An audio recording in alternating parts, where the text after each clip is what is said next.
welcome everyone. Thank you for coming. This, in case you don't know what this is basically a question and answer video web stream from Dev Mastery. So Dev Mastery is a project that I started, so I'll introduce myself in case you're not sure who I am or you stumbled in here. So my name is Bill Sourour. I've been professionally programming and architecting mainly web applications since the mid-90s, since about, I think my first paid gig was back in 1994.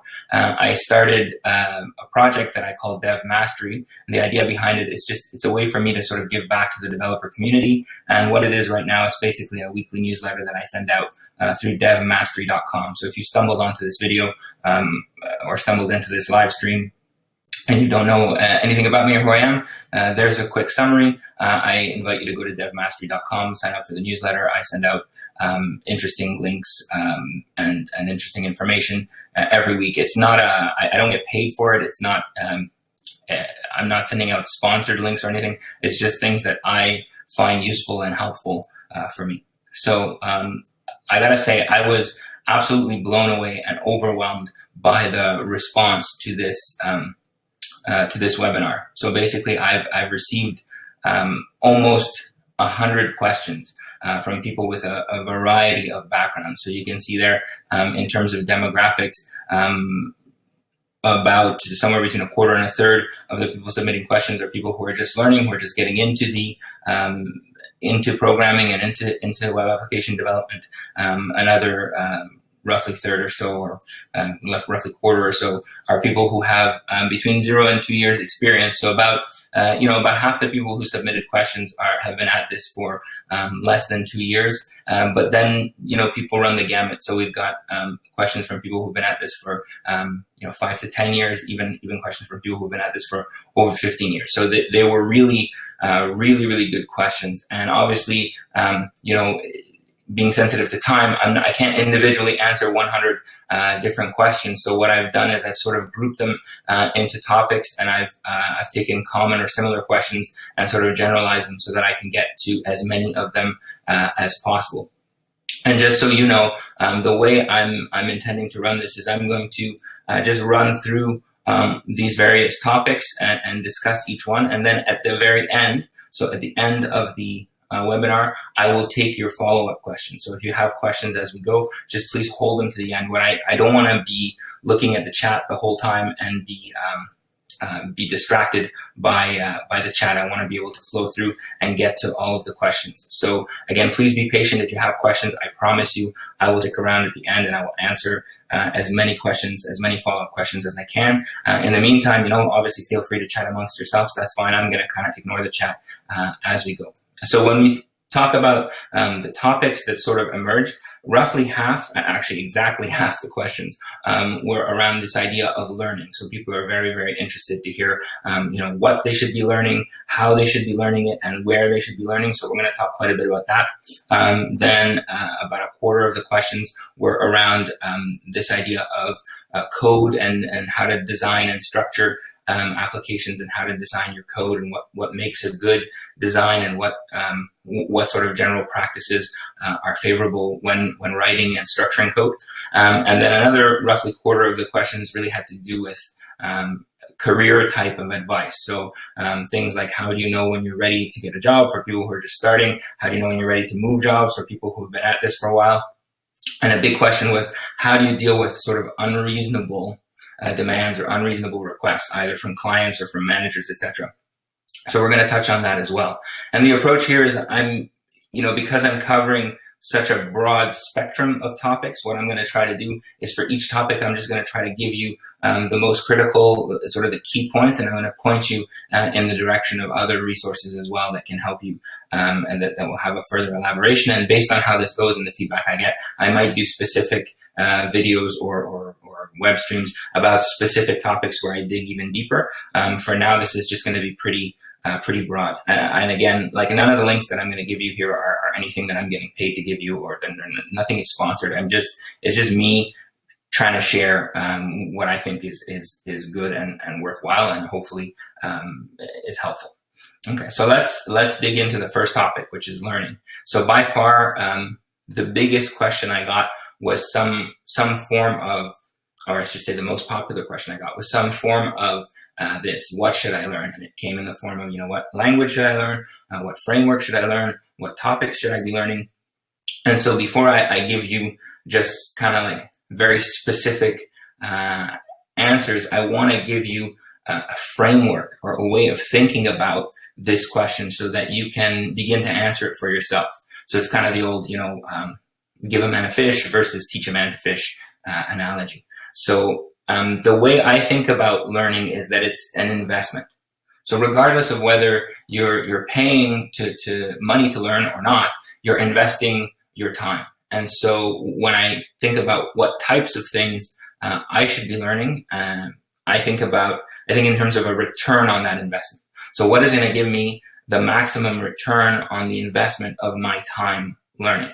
And what I found is there are basically three types of things that have what I would consider a high return on investment. And so the first type of thing is anything that has what's called broad applicability. So in other words, you learn this thing once, and then having that knowledge, you can then apply that knowledge to many other aspects of coding and really, in some cases, of life. But you basically want to invest in things that are broadly applicable, so that you can reuse that knowledge in multiple contexts. The other advantage of learning things that are broadly applicable is then it gives you a baseline or a foundation from which you can learn other more specific things. So you basically will always have a frame of reference and a foundation over top of which you can gain greater knowledge. And I often talk about the fundamentals of application or software development as being something that has broad applicability, and I'll talk about that in a second exactly what I mean by that. I'll give you some recommendations. But so the first thing is anything that has broad applicability. That should be one of the first things that you're looking for in terms of investing your time in learning. The second thing I would say is things that have high marketability. So when I say high marketability, it's a skill that's highly in demand. So that is probably the clearest example of return on investment, because obviously if you're learning a skill that is in high demand or a niche or a specialization that is where the supply is much lower than the demand, then that means the market for it's going to be very good, and having that skill is going to allow you to move up, and it's also going to allow you to make a larger income. If you're freelancing, charge higher rates. If you're an employee, gain a higher salary, gain a more senior position. So that's the second criteria. So first is broad applicability, and second is high marketability. And then the third criteria is probably a little bit controversial, but I stick by it. It's the idea of enjoyment. So I think things that may not be broadly applicable, it may not be highly marketable, but that you have a passion for or a keen interest in are still worth your time. And if you just the act of learning is helpful, and if you don't take any time to learn things just out of pure interest or out of pure passion, then what's going to end up happening basically is you're going to get demoralized and you're going to stop wanting to learn. So that's sort of the third criteria, and that's really how I look at figuring out what I should learn. Is those three criteria, more or less in that order. And so when you talk about specifics or specific recommendations, so when we think about broad applicability, there are two kinds of things that have broad applicability that I think are a must. So one is the what are called the Gang of Four patterns. It's from a book called Design Patterns, and it's Patterns of Object-Oriented Design. And I should tell you, by the way, all of these recommendations that I'm giving you, these links, these resources, these books, etc., I will put in the description of the video. So when I send you the replay, you'll have the actual links, names, etc., all in the video description. So if you miss anything, don't worry. I'll make sure that you're well covered and that you've got access to these links and to these recommendations. So things with broad applicability are the Gang of Four design patterns. There's really two places where you can learn those things. Well, there's many places, but the first place is the source material, which is the original book called Design Patterns. The other place is a place called Do Factory, D-O Factory, and that gives you a bunch of examples of all of the design patterns, both in JavaScript and in C#, so you can see actual live examples. It's kind of my cheat sheet website that I've been going to for many, many years, where if I'm confused or I'm not sure, I don't remember a particular pattern, I can go there and look it up and get an overview, and then see an example implementation. And then the other thing is some of the basics of computer science will have a high and broad applicability. Common problems, things like caching, for example, things like filtering, sorting, etc. And the best way to learn those in an approachable way where it's not super academic, there's two like awesome resources. So one is a course from Harvard called CS50, and this course, it's a real course that is given by Harvard University that Harvard students can take, but they make it available absolutely free online, and it's totally worth, even if you don't do all the exercises, etc. It's just worth auditing. They update it every year. The quality is phenomenal, and it's taught in a very engaging, entertaining, fun way, and you can learn a lot of the sort of computer science fundamentals. So if you're brand new to coding and you're mired in sort of this just learning kind of syntax and data structures, and you're not really sure what's going on or how to wrap your head around it, you may want to take a step back, look at CS50, and then come back. You need a good balance. You can't just learn all practical or all theory. You have to have a balance of both. So that's in terms of fundamentals. If we talk about what language you should be learning, the short answer for that is if you don't know it, learn JavaScript. And if you think you know it, learn JavaScript, because you probably don't know it. The reason I say that is because it really satisfies a lot of the first criteria as well. In terms of JavaScript is you can use it on the client, you can use it on the server, you can use it on make desktop apps with it, you can make mobile apps with it. It just has a tremendous amount of broad applicability. It's also a highly marketable skill. It's hard to find a web app developer posting, even if it's for a back-end developer, that doesn't have JavaScript somewhere in the description, either as a must-have or nice to have. So JavaScript 100%.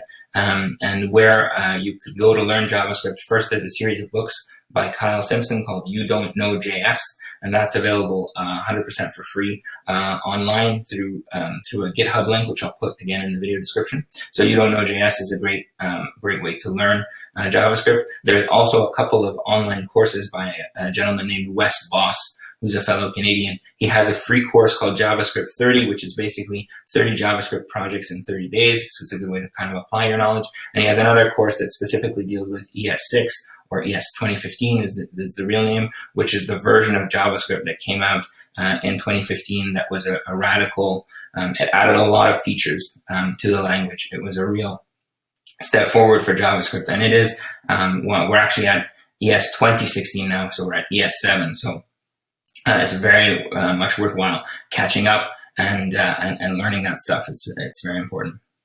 In terms of frameworks really depends on the market, the job market where you're in.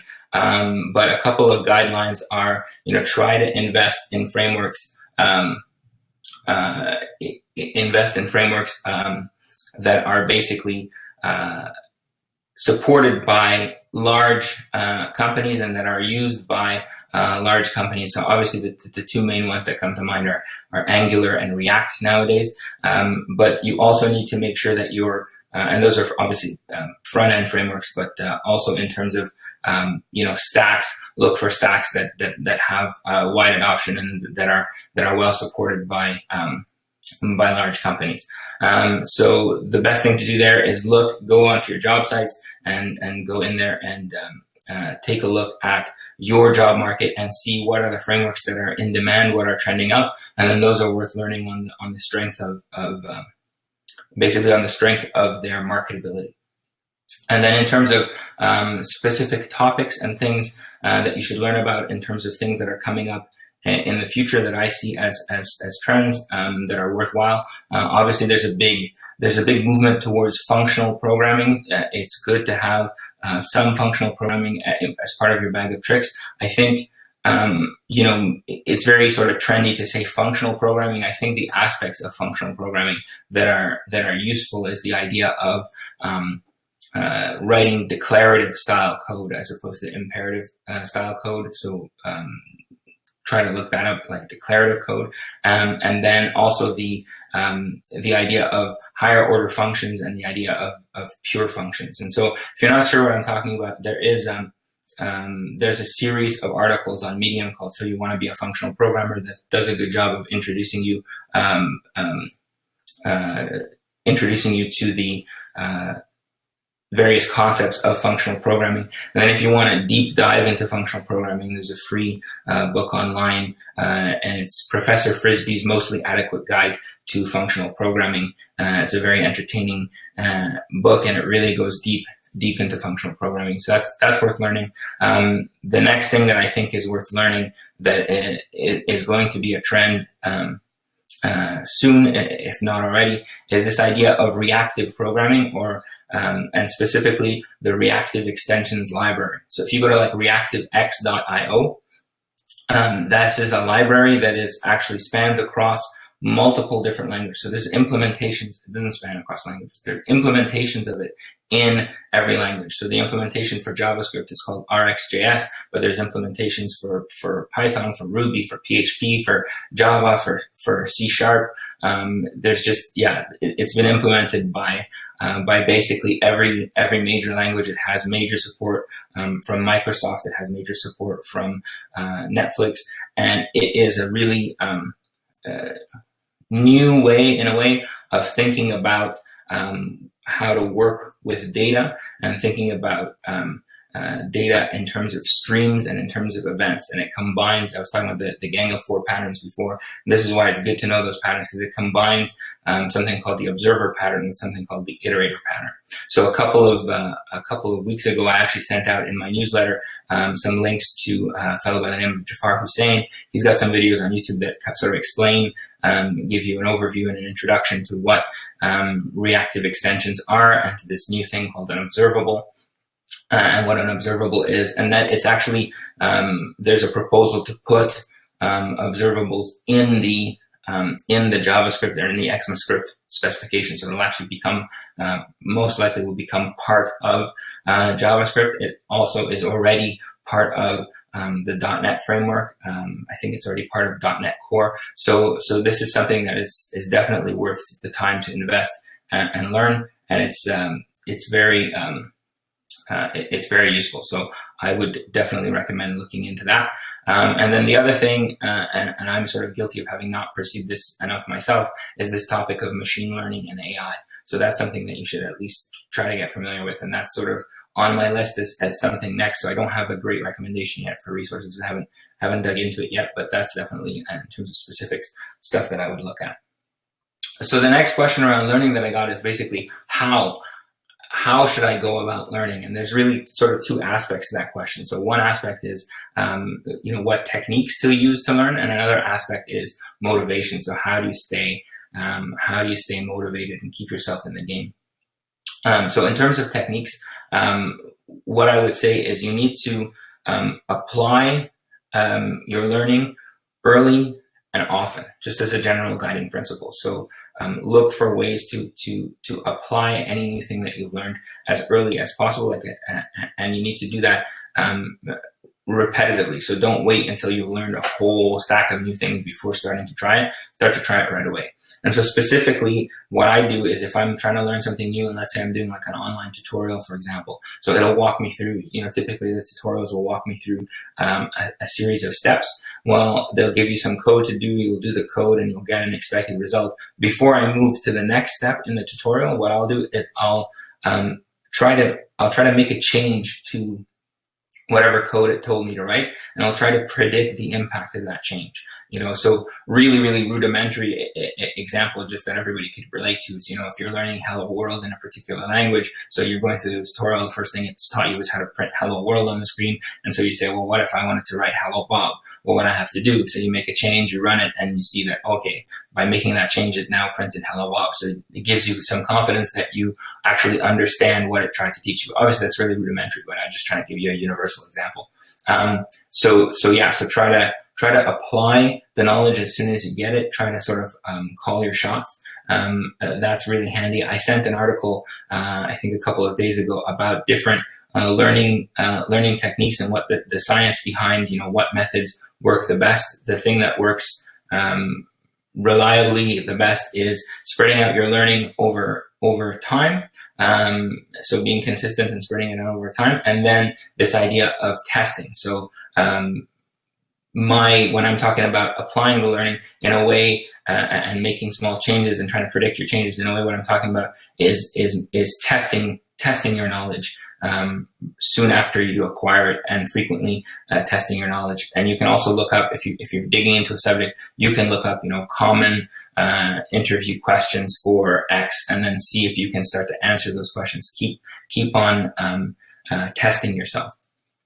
So that's techniques, and that's kind of how I go about learning. In terms of motivation and staying motivated, I think the thing that seems to work the best for me is you need to have a community. So if you're just learning on your own and you've got no one to talk to, sometimes you can get into a rut. So you have to find a community. You have to try to learn with other people. Free Code Camp is a great place where there's a great community there. So it's not just the site of learning. There's a great community there. If you're working professionally, what you can do is you can develop a community and create a social aspect around learning in your workplace. So and one fun way to do that is sort of to issue challenges. Have a little pool with your coworkers and issue a challenge, like we're gonna do X by this date, or we're gonna learn X by that date. Have things like a lunch event or a lunch and learn event where you pick a cool topic or a cool video that you just learned, and you just share that with other people, or you watch a video together and then you come up with a challenge. Definitely a huge part of motivation is that sense of community. Another big part of motivation is, again, trying to apply what you've learned to something that you find useful. So try to come up with projects and things that you would be interested in, and where you can apply your learning, and at the outcome, like once you've completed that project or once you've built a certain component, you actually will be using it. So you find it actually useful. So that is what I would recommend there in terms of techniques and motivation for how to learn. And then the next questions I got were around where to learn. So should you invest in going to university, invest in going to school? Should you go to a boot camp? Should you do self-study?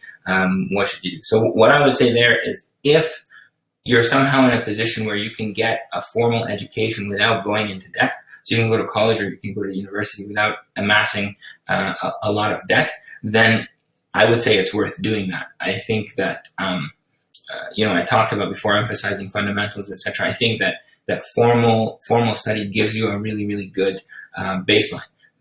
It's true that you don't have to do that. You don't have to have a formal education to be successful in this field, for sure. It's not an absolute requirement, but it's a very nice thing to have, so long as you're not putting yourself into a bad situation financially. So I know for most people that's not possible, but if you live in a country where university or college is free and you're young, you don't have massive obligations, that's would be my first choice.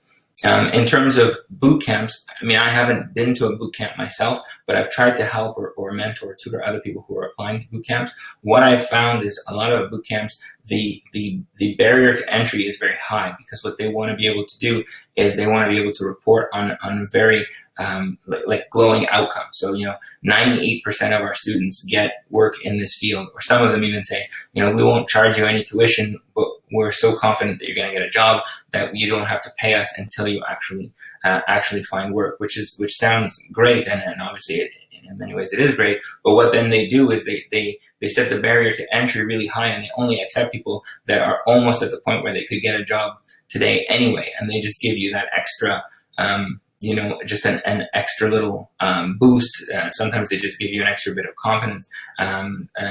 They're good in terms of creating a community if you don't have access to a community elsewhere, but you're going to have to do a lot of self-learning before you can even get into a boot camp.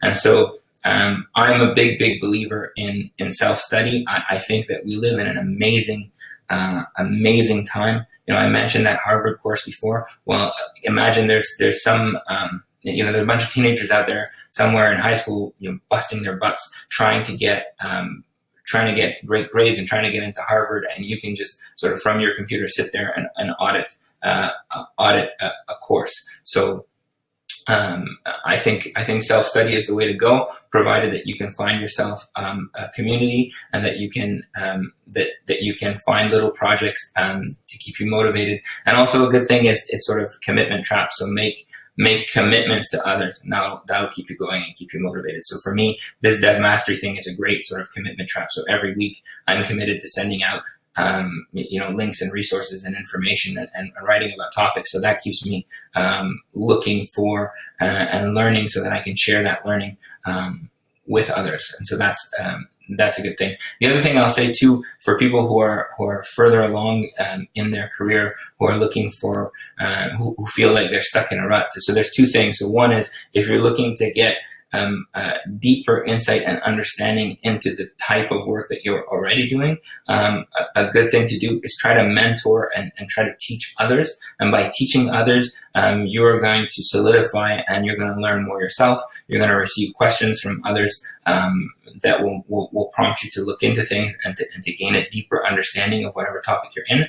If you've been working for a while and you're interested in sort of been repeating and doing the same thing, and you want to try something new, you need to sometimes you need to really like break your routine. So at one point, I was very heavily involved in the world of .NET. I was doing lots and lots of C# programming, and so I decided I decided I wanted to go into the open source world. I got myself a Mac where, at the time, it's different now, but at the time you couldn't even run .NET on it, and I started working on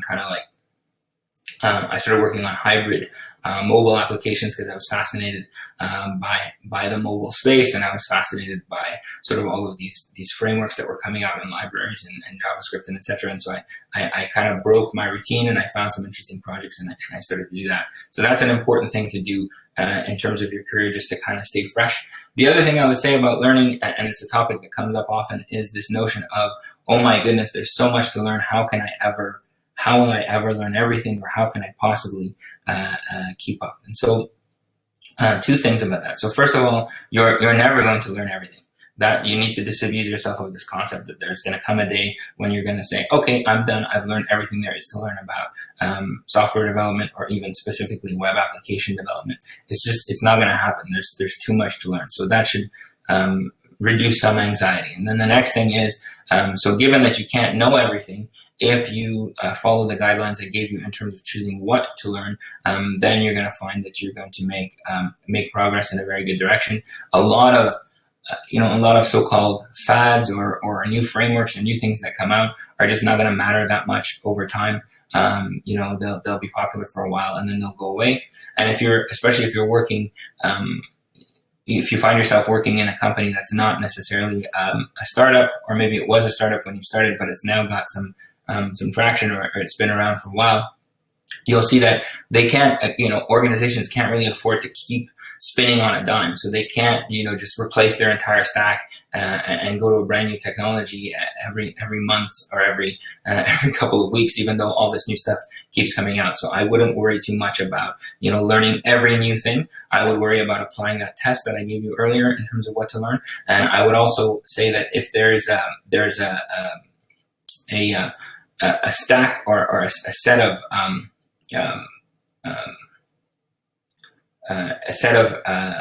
technologies that you use on a daily basis, when new versions of that come out, you should think about learning those.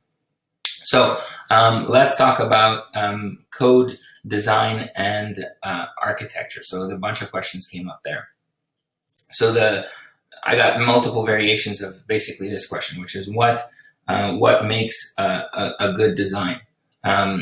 So basically, a good design, the litmus test, what I would say, a simple way of thinking about it is, the best design is any design that is easy to change. So given the choice between sort of two options, always pick the option that is easiest, that's going to be easiest to change later. And the reason for that is because change is basically the only constant. And so you know that over time, customers, clients, etc., are going to want new features. Over time, you're going to discover bugs. You're going to discover things that don't work as expected. You're going to have some assumptions that you made are going to be wrong, and your code is going to break, and so you're going to have to change it. Over time, your understanding of the requirements is going to evolve, and you're going to have to change that. Over time, you're going to find optimizations. You're going to find things that may not be performing as well, and there's ways to optimize it to make it perform better. Over time, new libraries are going to come out, new versions of things are going to come out. So all of these things are going to cause you to have to change your code base. And so the best design is that design which is easy to change. And so the two things that influence your code being easy to change is, one is the idea of making reducing the amount of dependencies in your code. So frequently you get into a situation where you're looking at a code base and you go and you change one thing and you break 10 other things. And even worse, sometimes you could change something and something completely unrelated in the code base changes. So that's an indication of poor design, bad design, because there are too many dependencies. Your code is too tightly coupled together. So that's one thing. The other thing that makes code easy to change is it has to be easy to understand, easy to read, easy to understand. There are frequently in large code bases, there are areas of the code base that certain developers, people don't want to touch, people don't want to look at. They're just scared to touch anything in there because they're worried it's going to break things. And oftentimes the case with that code is not only is it maybe poorly designed in terms of dependencies, but it's also hard to understand. So nobody understands this code, so nobody wants to go near it. When we talk about what patterns to use to end up with code that is easy to change, what I would tell you is a couple of patterns that I really like. One is this idea of S.O.L.I.D architecture, which is advanced by a guy named Bob Martin. So I did a thing a while ago on clean architecture. This is it's related. It's called S.O.L.I.D is an acronym for a bunch of principles. And so, I mean, I could do a whole session just on that, but just to try to give you an overview very quickly. The S is for single responsibility. So that means that your classes or your modules need to only deal with a single concern. Or another way to say it is there should only ever be one reason for a module or a class to have to change. So that's the single responsibility principle. The O is for something called the open-close principle. The idea of that is that your classes or modules should be open for extension and closed for modification. So you should write code that can be extended in the future without that code itself having to be changed. And so that seems tricky to do, but it's actually, if you're using interfaces, if you're in a strongly typed language, if you're using interfaces and passing interfaces around, then what you can do is you can write new implementations of a given interface, and the code that leverages that interface will suddenly be extended without you having to change that code. If you're in a dynamically typed language or weak typed language, if you're writing something like JavaScript, you actually get this sort of for free. So because JavaScript does not have out of the box strict types, what you can do is, as long as if you're not importing a module, but rather you're injecting a module, or you're passing in a dependency rather than statically importing the dependency, then so long as that dependency satisfies a particular interface, so long as it exposes the functions and properties that your code expects, you can pass any object in there, even an object that you come up with later, and you can have new implementations of a given function on that object. And so suddenly your code is you're extending your module, you're extending the capabilities of your module without actually modifying the code itself. So that's essentially the open-close principle. And that's if people come from a classical OO background or coming from strongly typed languages, they're sort of turned off by weak or dynamically typed languages. I certainly was when I first started, when I first when I was looking at JavaScript, I thought it was, a disgusting language that was super Mickey Mouse, and clearly it's going to be super error prone because it doesn't have all of the strong typing. And I've actually come to a point. Well, first, JavaScript has evolved, and lots of things have been improved in it. But also, I've come to a point where I actually really appreciate dynamic typing and weak typing, and some of the ways that can help you achieve this loose coupling. So then the L is for something called the Liskov substitution principle, which comes from an idea in math. But basically, the idea is that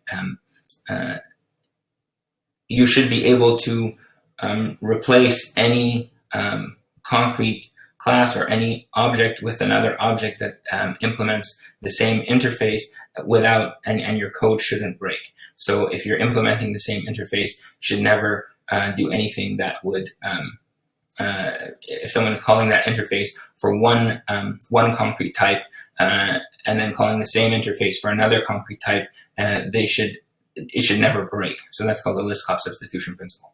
The I is for interface segregation, and so the idea there is you should really write your APIs or write your interfaces or write the methods that you expose on a class or the functions that you expose on a module should be specific. And so in that case, you basically have a specific interface per domain, which is another thing that I'm really into, is this idea of domain-driven design. And so you should have avoid super generic APIs where your only public method is something just called get data. And where your concrete implementation is just get data. You have to make your interfaces a little bit more specific, and so you have good interface separation across domains.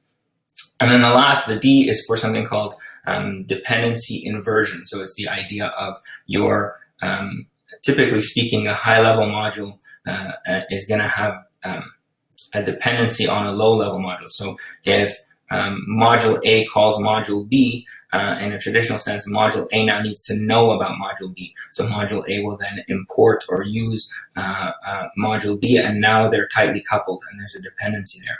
And so what you want to do is you want to make it such that module A doesn't have to know anything specific. It doesn't have to specifically know or reference or depend on module B. And the way that you do that typically is through something called dependency injection. And so the idea is that instead of importing the module itself, what you do is you inject module B into module A. And another way to do that is if you're using a strongly typed language that has interfaces, is instead of importing the concrete type, you just import an interface definition.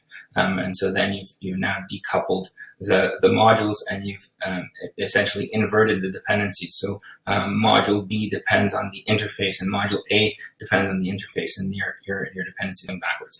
Anyway, again, S.O.L.I.D is something that you could spend a long time on. I will put a link in the video description to some other resources for S.O.L.I.D design and for domain-driven design. I got a question that was specific about adapters versus dependency injection. So somebody asked me, well, if I'm using a dependency injection, should I have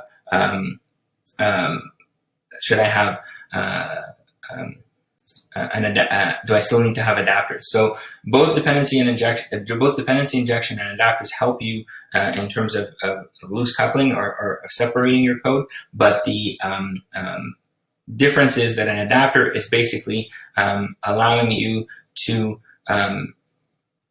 use incompatible interfaces. So you can, if you have an API definition and then you want to use a library or something that has a different API definition, the adapter basically converts from your published API definition to the library's API definition. And so adapters are really, really useful. I have a whole other webinar where I kind of go into them a little bit. Adapters are useful in two ways. One is you can delay or defer the decision about which specific libraries to use to implement certain functionality. So you can implement the API that you think makes the most sense for your application or for your specific domain. And then later, when you decide on a library that implements that, you can change that stub, if you will, to an adapter. The other thing is an adapter can isolate third-party dependencies. So if you write an adapter for a third-party library, and then you have everything sort of reference the adapter, or you inject the adapter, then when the third-party library changes, you just have to make changes in one place, which is in the adapter. So it makes your code a little less brittle. In terms of how to structure your code, and in terms of how to name things, most of the time what I see is code that I would actually invert the structure of the code. So the structure of the code is sort of inside out. And what I mean by that is it's very common where I see projects that are laid out by sort of type. So if you think of like something like MVC, right? So you'll have a high level package or folder that's called models. And inside there you'll have, you know, customer model, product model, order model, and then you'll have a high level package or folder called views, and you'll have customer view, product view, order view, and then a high level called controllers, etc. And so what you've done is you've split a domain across multiple different packages and folders, and then you've bundled them together with other not necessarily related domain. So I would actually invert that. I would make your top level package or your top level folder be product, and then inside there I would have, you know, product models, product views, product controllers, and if you're on the front end, I would be the CSS, the images, everything that you need in order to implement the features of that particular concept or that particular domain or entity is grouped together, so that you don't have it spread out across your code base, and so that you can, you can almost hit one. If you're working on a feature, you're working within one sort of top level folder, and everything that more or less that you need to do for that feature is bundled underneath that folder. And so it's basically turning a lot of structures that I see inside out. The other benefit of that is if you structure it that way, then when someone comes onto the code base that doesn't know anything about it, it becomes really obvious from the structure of your code base, from the names of the packages and the folders, exactly what the code does, what the nature of your application is. And then, of course, a part of that is naming. So in terms of naming, you basically have to, you want to come up with names that are very obvious about what your particular function or what your particular module does. And the best test for that is once you've come up with a name, tell someone else the name and ask them just based on the name what they think it does. And if they can tell you, give you a description that's exactly or very close to what you intended, then that's probably a good name. But naming is hard, there's no question. And also if you find yourself where you can't come up with one name that properly encapsulates what it is that your code is doing, then probably your code is doing too much. And so you need to think about reducing it down. Okay, so in terms of what should you focus on first, I got this question quite a bit. Basically, the thing that you should focus on first is whatever aspect of your code that makes your application unique. So generally speaking, if you're writing custom code, it's because either you're trying to do something unique or you're trying to do something common in a unique way. And so whatever that is for your particular application, that's the code that you should write first. Because everything else, things that are sort of commodity code like routing and authentication and encryption and error handling, etc., chances are you're probably going to use a library for it, and there's going to be lots and lots of information about that particular library or that particular problem that you're going to be able to find, and it's going to be easier to solve. So start on the hard part, which is the part that makes your code unique. Yeah, I'm trying to be sensitive to the time. I've got a lot of material to go through. Should I use TDD is a question I got. Absolutely. I'm a big believer in test-driven development. I think if you do test-driven development right, it will actually speed you up rather than slow you down. I think I see test-driven development done poorly often. And so what I mean by doing it right is you need to write the test first, but also you need to be testing the outcome of your code rather than the implementation of your code.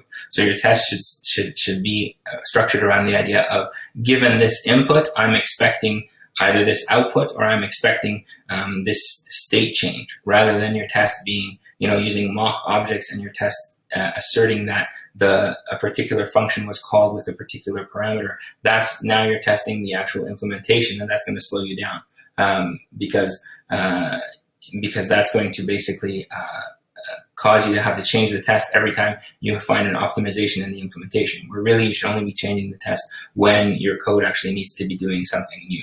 So yeah, definitely use test-driven development. I don't test private methods, and generally I don't test UI stuff, things that like HTML, CSS kind of stuff. I'm not writing unit tests for that kind of stuff on the front end. And what I've come to sort of a pattern that looks like this. So when I'm coding, this is what my screen basically looks like. And I know you probably can't read the code, but that's okay. You don't need to.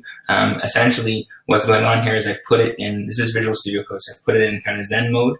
And I've basically got it so that I have no other distractions. And on the top left is my test, my unit test. And on the top right is the code that implements the that test, the code that satisfies the test. And so basically I write a little bit of the test, I save it. At the bottom, it's constantly running it's running and watching my code and running the test. So I write a small test, I hit save, my test watcher runs and the test fails. I go over, I write the code that satisfies the test, I hit save, I watch my test runner go green. So it's this idea of red, green, refactor, red, green, refactor. And so I'm coding this way all the time. I find it's absolutely the best way to code. You become very productive, and you go very quickly that way. All right, so let's move on. Yeah, so in terms of recommendations, books, etc., Patterns of Enterprise Application Architecture by Martin Fowler is a great book. There's lots of online videos by Bob Martin and some other folks around design. So there's a video that I'll link to by Bob Martin that talks about solid design principles. He has a book coming out called Clean Architecture, which I think will be very good. There's a book called Clean Code by Bob Martin. There's a presentation by Dave Thomas that I included in a recent newsletter, and I actually posted it on the blog. So if you go to blog.devmastery.com and you go to top links of 2016 or best of 2016, you'll see a video there by Dave Thomas where he gives you lots and lots of good advice as well. Okay, so we're now at the career section, and please don't worry, I will absolutely answer your questions as at the end of this. If you have follow-up questions, I'm glad to take them. So let's talk about career. So one of the questions I get a lot is how do I know I'm ready? What skills should I have? What projects should I have created? And what do I need to do in terms of having a portfolio? A couple of things I would say there is you're probably going to be ready before you feel ready. For a lot of people, they have this sort of nagging self-doubt. So you need to go out there before you necessarily feel ready. But what you need in terms of skills and in terms of projects is you should have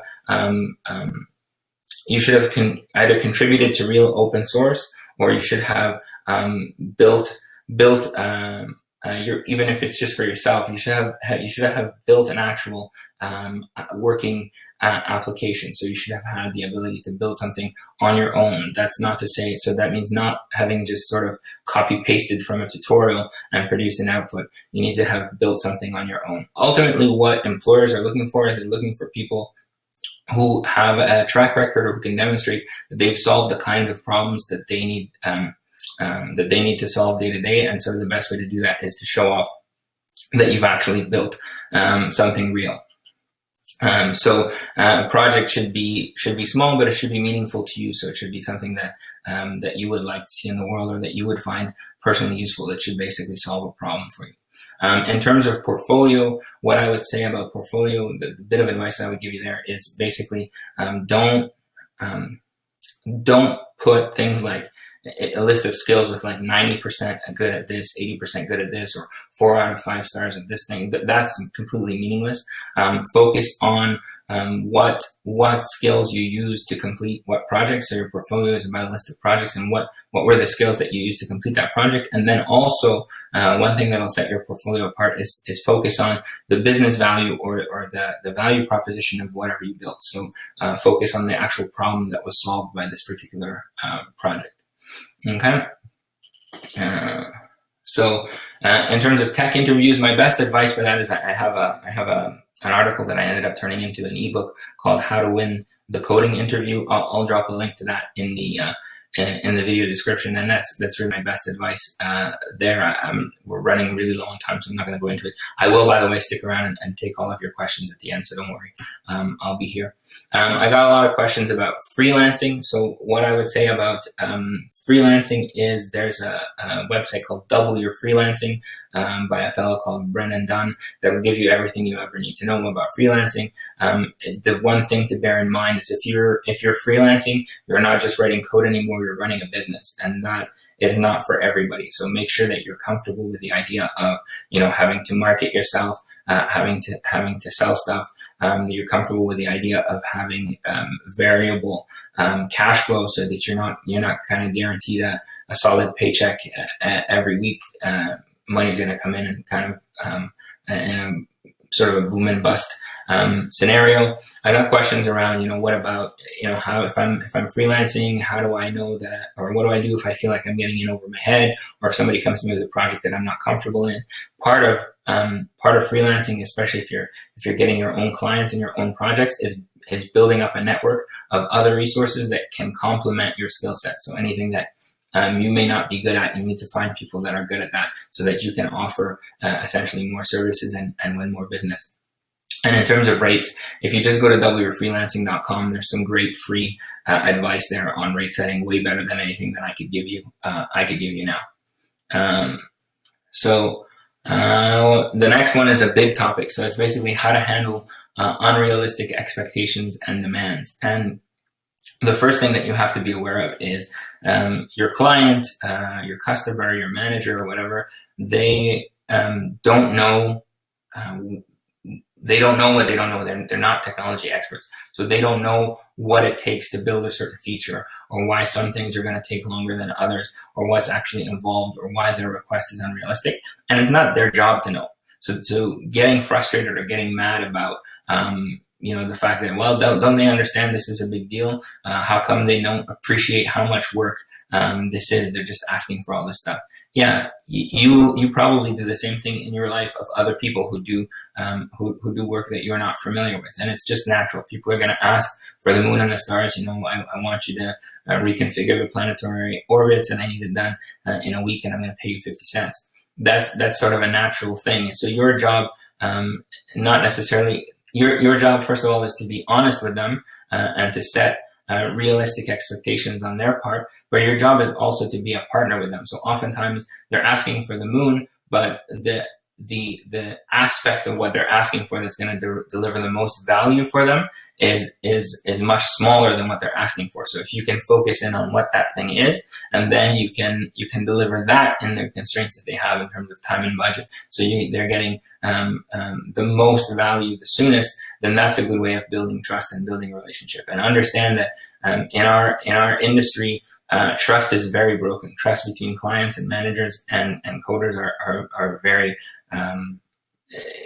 is frayed and very broken, and it's because they get burned all the time by coders who are giving unrealistic estimates. And it's not always the coder's fault. It's just as you know, there's a million things that can go wrong, and they often do.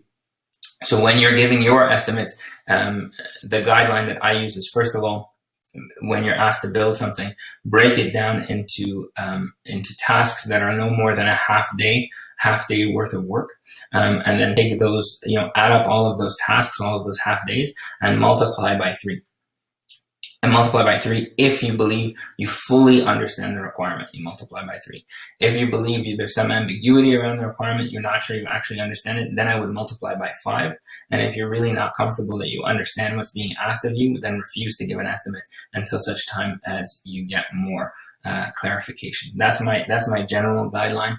There's a lot about professionalism in a book, again, by Bob Martin, called The Clean Coder, and so I'll drop a link to that in the description as well.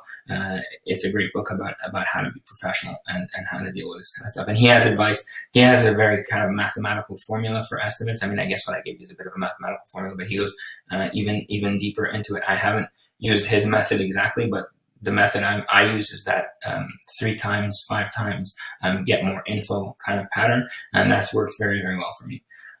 In terms of some random other questions, there was a question about Go. What do you think of the Go programming language? So I haven't gone deep into Go. I've played with it. I think it's really interesting. I think the fact that it's cross-platform is very good. I think its focus on simplicity is good. I think its focus on parallelism is good, but I am more intrigued by a language called Rust, which came out around the same time as Go, and I kind of I wouldn't necessarily bet against Google. I think both these languages are going to find their place, but right now, just for myself personally, I'm more interested in Rust, and that's getting higher and higher on my list in terms of things to look into. Mozilla is working, I think, on rebuilding their entire browser and their entire engine using Rust. They're supporting it quite broadly, and they're quite vocal about their support. They're very excited about it. Lots of developers that I follow myself have talked about Rust and are excited about it. So I'm more excited about Rust than I am about Go. Not to say that either one is bad. It's just, that's my answer to the question. There was a question about what are prototypes and closures in JavaScript. And the question was around, like, is it important for me to learn that? My answer is absolutely. These are 2 probably of the most fundamental things to understand and deeply understand and properly understand about JavaScript. There's no way in a short amount of time I can give you a full course on prototypes and closures. But if you do read You Don't Know JS, that book, You Don't Know JS, you will get a lot of information about prototypes and closures. Does a really, really good job. Kyle Simpson, You Don't Know JS. But absolutely fundamental. Also, there's an article by Eric Elliott about closures in JavaScript, and he makes a pretty bold statement there. He basically says, if you don't understand closures, no matter how long you've been coding, you're a junior developer. Yeah, just very important stuff. So, and again, I'll put links in. I don't have time to go into a full description of what prototypes and closures are, but just know that they're fundamental concepts to JavaScript. And if you're criticizing JavaScript, before you criticize JavaScript, try to learn and appreciate the power of how closures work. There are bad things and good things about it. I got a question about security. How do I secure my apps? The first step to securing your apps is to set out to write secure apps, to care about security from the outset. A lot of times security is an afterthought and people don't think about it. And the guiding principle, obviously security is a big topic, but the guiding principle is just never trust any input that you don't have direct control over. So never assume, or actually another way to say it is always assume that any input that's coming from the outside is evil and is looking to destroy your entire program, and treat it that way. So, SQL injection, cross-site scripting, these things happen because you're getting input into your program that you are, you're just implicitly trusting rather than explicitly asserting that they are they're not nefarious in any way. So that's kind of a guiding principle and a start on security. There's OpSWAT maintains a list of the top 10 web application security threats. It's a good idea to get to know what those are and understand how they impact your code. The other things I would say about that is, don't try to reinvent the wheel or write your own encryption algorithms, things like that. Use stuff that's out there, that's well known, that's well tested, that's robust. Don't store any information that you don't absolutely critically need to store within your application. Information that can make you a target of attacks, so personal information, credit card information, login information, etc. If you can rely on third parties to keep that information for you, keep it out of your particular app. So that's what I would say about that. And so now we've reached the point where I'm ready to take some follow-up questions. So I'm monitoring. I think most people ended up on the YouTube channel. Most people have migrated over there. So I'm going to monitor the YouTube chat. So please feel free. I know there's a bit of a delay, but feel free to ask your questions there. So I'm just going to be monitoring, and yeah, I'll answer questions as they come in. So let me just write. Ask any. All right, so let's see. So yeah, once I start getting questions, what I'll do is I will answer them, and I'll, stick around. I'll try to answer as many questions as I can. So feel free to stick around. So does anybody have any questions? We're probably still on a delay, so.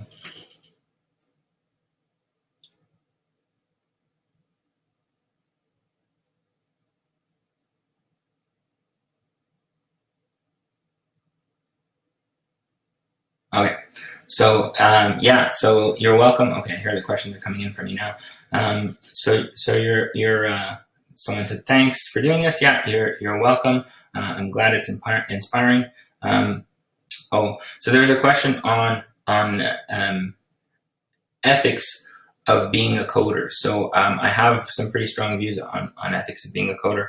I wrote an article called "The Code I'm Still Ashamed of," and subsequent to that, I did a couple of great podcasts. So I was on Software Engineering Daily podcast and on the Code Newbie podcast, and I get into the ethics of coding. The Code Newbie one maybe it's a little bit more focused on ethics and on my particular story. So yeah, if you go to Code Newbie, just Google Code Newbie podcast. I'll put the link in the description. But yeah, check out the Code Newbie podcast that I did. I talked for about an hour on ethics, so I have lots of views on that.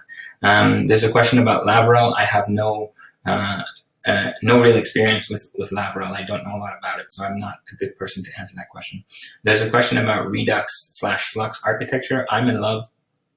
I'm absolutely in love with the ideas behind Redux. I like Redux a lot.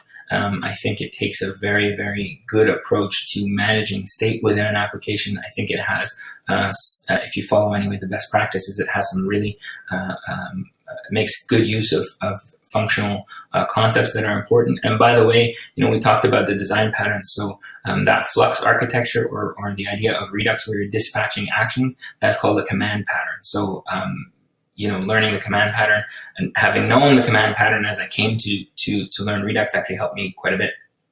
It's a state machine with a command pattern against it. So yeah, I like Redux a lot. I think it's great. I don't think it's necessarily the right tool for every single job. Obviously, you have to look at what the needs are of your project. If you're building a very tiny application that's not likely to grow very big, it may be overkill. It does add a lot of indirection to your code. The good part about that indirection is it makes things easier to reason about over time, and it keeps things nicely separated, and it makes them easier to test. Okay, so what do you think about PHP? My original feelings on PHP were very negative. I worked with PHP a long time ago, and I really did not like it. The slight contradiction there is a lot of apps that are built in PHP are apps that I use every day. And so obviously there's some value in PHP. And so I ended up sending out a newsletter called OMG PHP WTF. I've published that on my blog.devmastery.com, so you can go read it there. You can read my thoughts on it there. Basically, I point to an article from the company Slack where they talk about the maturity of PHP, and I think it's been very, very useful. Not useful, but it's come a long way. So I would say that originally I didn't like PHP. I probably still don't love PHP, but I can see that there's a lot of value in it. Certainly a lot of people are doing cool things with it, so it's worth giving it a chance. So there's a question. We started unit testing, but we're getting bogged down with a huge object graph. So yeah, let's think about that a little bit. Basically, you want to look to simplify, but sometimes if you have a big object graph, and you actually need that big object graph, then the complexity is there no matter what. And so your choice is basically between, not having any automated testing around that big object graph, which is incurring you a much higher risk. And so you're going to pay for that down the road. So you say, oh, well, yeah, it takes a long time to write all these tests because we have, this big object graph and it's kind of hard to grapple with. So you don't write the test, and then your big object graph bites you in the butt because things start to break and you don't know where or how that's broken, and you have no way of finding that. So you produce more brittle code, and so you pay for it later. And so you're much better paying the cost up front. And also, if your object graph is big, it's worth thinking about why is it big, and are there ways to decouple it without looking at your specific project. I can't give you more detailed advice than that, but yeah, maybe an indication that either it just is and that's the way it is, or maybe you've coupled things, or you've built things up bigger than they need to be. So there's a question: how do we learn best practices, industry standard code for any front-end framework? Depending on the front-end framework, and that's part of why I tell you to concentrate on frameworks that have the support of large organizations. They'll do a very good job of giving you tons and tons and tons of best practices. So to talk about some specific ones, so for Angular, there's a fellow by the name of Jon Papa. Jon Papa has done some great work around Angular and putting together an Angular style guide and putting together lots of videos about Angular code and best practices. So he's, if you're an Angular person, he's someone to follow. When it comes to React, and particularly when it comes to React with Redux, the creator of Redux, a guy by the name of Dan Abramov, is just awesome. He puts out tons of stuff out there. He has a course on egghead.io called Idiomatic Redux, and that's a great way of learning best practices with that framework. Okay. The other question is, are we doing something wrong, or is it always going to be hard? It's always going to be hard. I'll put it this way: if it's not hard, chances are you're going to get bored. So at least in my career trajectory, I've always tried to make it hard on myself on purpose. But yeah, it is hard, and I find that it goes kind of in waves. There's a bunch of cool cartoons about it, but basically it's like, oh my God, this is so hard, I understand nothing. And then as you learn and learn and learn and learn, it's like, oh, I understand more, and then I understand more. And then you have like a aha moment where you're like, oh my God, this is great, I understand everything. And then just the one step beyond that aha moment, that I understand everything, is, oh my goodness, I understand nothing. there's so much to learn. I don't know anything. I suck. And then you go kind of back up. So it's this sort of roller coaster, and that's going to be the way it is for your whole career. So don't get discouraged by that. All right. Hard to build the object graph to test against data, not the database though. Mocked repos. Yeah, so there's a couple of things there. So there's different schools of thoughts around testing. So there's one school of thought around that your unit testing should be absolutely isolated from everything else, and you should never ever have a real database call in your test, because it's going to slow down your tests, etc., etc. I don't think you need to be that rigid about it. So if you have, I've actually in the past I've used test databases that I can run a script and hydrate the database with my object graph and run a script and clean it up, and then test it that way, because that's less burdensome than having to mock out the entire object graph every time. I also, in a similar fashion, you can have a library where that basically has factories that can generate. You have functions that basically generate your object graph for you. You can know how to build the objects, and then you reuse that module that becomes reusable code everywhere. So it just emits those objects for you. Okay, love the 3 times, 5 times. How can you implement in a Scrum team that's not sharing the same scheme? Most of the managers are time crazed. It's hard to be defensive. Okay, so A Scrum team that's not sharing the same scheme. Oh, I see. So in other words, so other members of your team are not following the 3x, 5x principle, and you are. And so it causes this perception that, well, your time estimates are much higher than everybody else's time estimates, and so you must be wrong. What happens is the proof is in the pudding. So if you're using the 3x, 5x principle, you're going to end up doing what you say.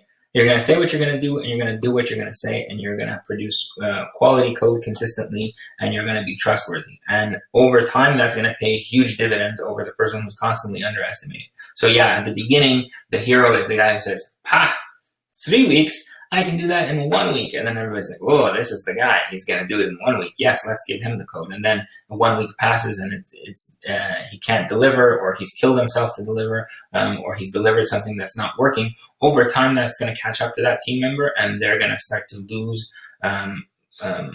lose their luster, lose their shine in the eyes of management and in the eyes of the project, because it's like, oh yeah, Bob says 1 week. Your manager's going to start to do it for him. Bob says 1 week, that really means 3. A 1 week Bob is a 3 week. Or Bob says 1 week, and that means that we're going to get something, but then it's going to be broken, and we're going to have to send it back to him 400 times before it works. Bill says 3 weeks, and at the end of 3 weeks, I get quality working code, and I can rely on that. I'm going to start going to Bill. So that's what I would say about that. Most of managers are time crazed, so it's hard to be defensive. Yeah. So there's two things there. So one is, you can't change the laws of physics. Things are going to take the time that they're going to take. If you have an hourglass and you flip it over and the sand is running down, you can scream and threaten that hourglass forever. It's still going to take an hour for all the sand to get down. It's just things take the time that they take. And so over time, if you're building a good relationship with your managers, and you're doing what I said, where you're actually delivering at the times that you say you're going to deliver, they're going to stop imposing timelines on you. But the other part of that that's important is you have to be good at asking questions to get to what is the actual value that they're trying to get. So what's the minimum, or what is it that you can implement within their constraints? So if their constraint is a time constraint or a budget constraint, what aspect, what feature, what can you actually do within that time and budget that's going to get them the most critical value, that's going to get them the most important thing? And that takes dialogue, and it takes time. You have to really get down to the bottom of things. And in the end, your manager is going to get, if somebody that's really hardly imposing timelines on you, and the timelines are impossible and unrealistic, they're eventually going to get burned, because you're not going to meet the timelines, and then they're going to have egg on their face. They may take it out on you, but it won't take long, if they're a good manager, to realize, you know what, they should just listen to you, and they would get into less trouble. If you're in an environment where the expectation is that everybody works 24/7, it's caffeine in, it's code out, everybody just sleeps under their desks and meets whatever insane deadline gets thrown at you, and that's just the culture, and that's the way it works.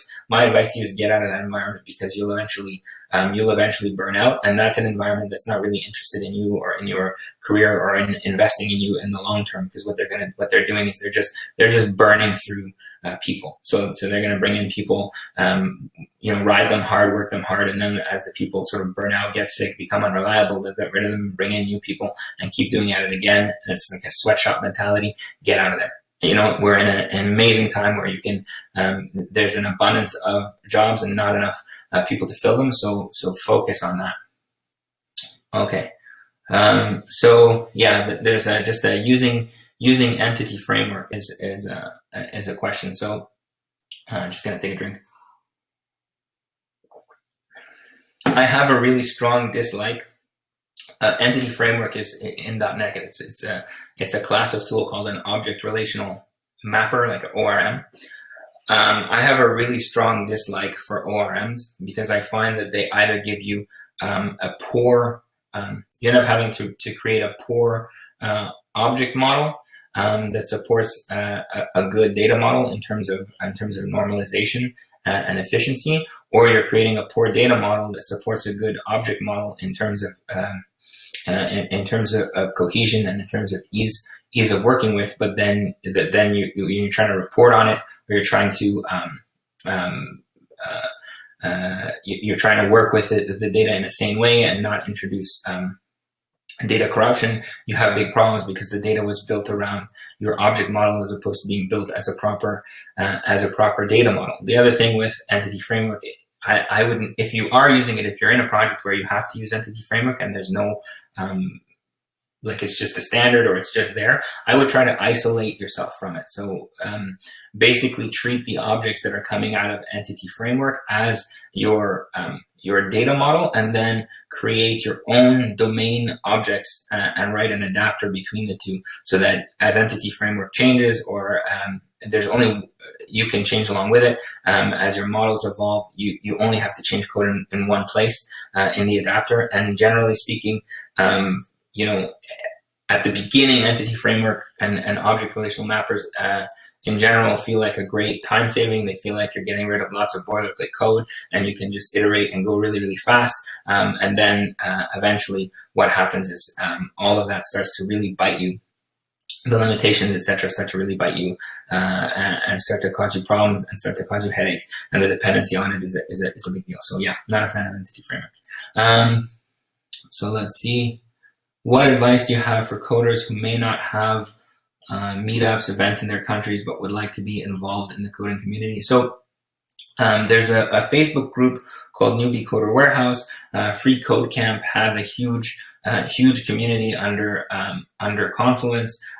There's lots and lots of online communities. The other thing that you can do, another way to kind of get involved, is there's a website called codetriage.com, and it's a website where it has a bunch of open source projects, and so you can basically go there and they will surface for you bugs and issues in open source projects that need attention and that need work. And so by trying to contribute, or by starting to look at those bugs and starting to try to contribute value to those open source projects, you'll get involved. You know, just by virtue of contributing, you'll get involved in that community, and there's usually Gitter channels and Slacks, etc. that you can talk. Another great way to get involved in a community is a lot of online courses have a community aspect to it. So if you're buying an online course, you'll usually get access to a Slack channel or a Facebook group that's around that course. But then that'll be a gateway or an entryway into a community. Okay, so. After learning a language, how do we choose a next language or paradigm to learn? Apply my test. Learn languages that are highly marketable and broadly applicable. So after you've learned one language, move to another language that satisfies those criteria. So obviously you can't go wrong with Java, you can't go wrong with JavaScript. To a greater extent these days, you can't go wrong with something like a C#. These things are broadly applicable. You can do lots and lots of different types of code with it. They have concepts that are central to many other languages. So yeah. That would be my advice. In terms of keeping up with something new, I mean, I mentioned Rust earlier, but it's still early days. So Rust would be more of a kind of a passion project maybe at this point. It has good support, but it's not yet. I don't know that it's a hugely marketable skill or a broadly applicable skill. What's interesting about it, both Rust and Go, for different reasons, is it's interesting to see where the thinking has gotten to in terms of our industry, in terms of language design, and in terms of approaches to some common problems. Okay, so I think that's about it. Guys, listen, I want to thank you a lot for sticking with me, for being here. If for some reason you're not already signed up to my newsletter, you can just go to devmastery.com and sign up there. I think there's a form right as soon as you get there. Oh yeah. All right, so there's a couple more questions. I'll answer these. I'm going to go ahead and answer these. I don't have anywhere to be for a while, so I can keep going. What percentage of working time should be spent on code review? Yeah, so code review is extremely beneficial to an organization, even if you don't have, not to an organization, but to you as a coder, also to an organization, but to you as a coder.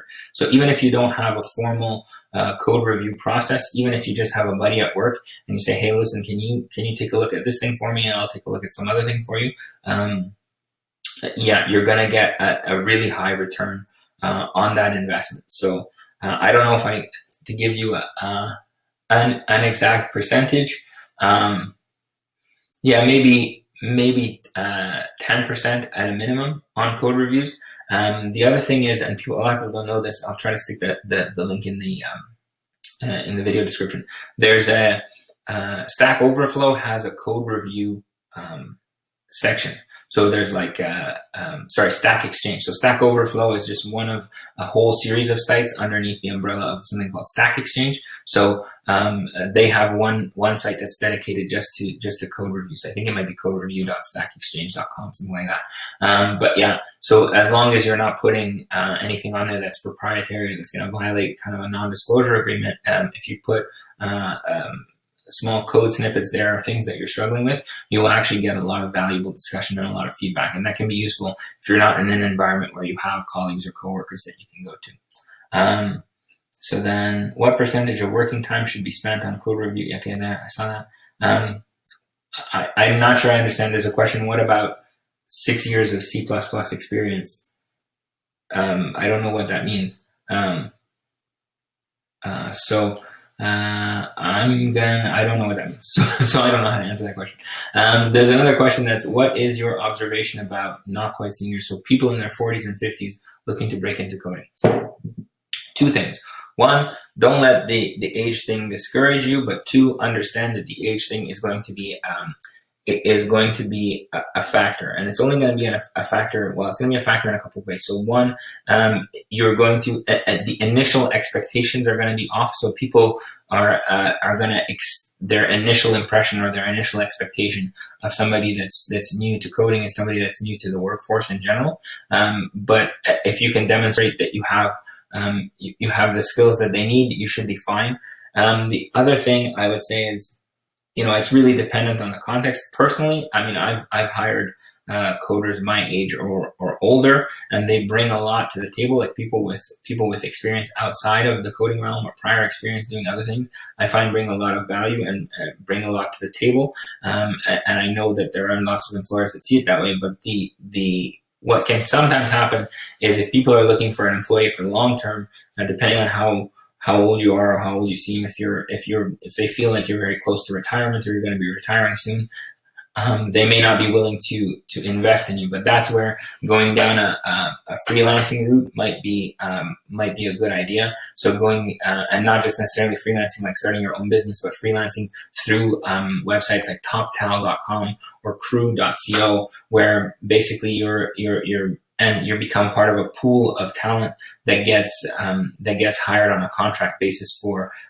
short term to augment teams. And then in that case, your age becomes a lot less of a factor, and it's just about your skill set.